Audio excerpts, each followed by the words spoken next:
Владата дига раце од одговорноста за случувањата изминатиот викенд низ државата, каде вриеше од полни дискотеки, имаше и повеќе свадбени веселби. Министерот за здравство Филипче вчера првично твитна и го впери прстот во Министерството за внатрешни работи и надлежните инспекторати. Зошто вината се префрла само на МВР од Министерството за здравство без конкретен одговор. Непочитувањето на протоколите во однос на конкретните настани изминатиот викенд не се во ингеренција на Министерството за здравство.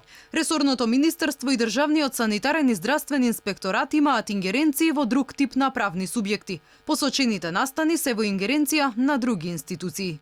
Владата на крајот од својот мандат се однесува како да е на годишен одмор, се до избор на нова влада. Ова има обврски и ингеренции, исто како првиот ден од кога беше формирана. Затоа дека власта се изолира постизборно и бега од одговорност. Например, се уште техничкиот премиер Оливер Спасовски имаше последна пресконференција на 17 месецов на тема Државната изборна комисија. Граѓаните се чудат како е возможно ни еден од највисоките функционери отворено на пресконференција да не каже јавна стратегија за справување со бомбастичното зголемување на бројките или пак јавно да ги осуди ноќните клубови, односно граѓаните непочитувачи на мерките.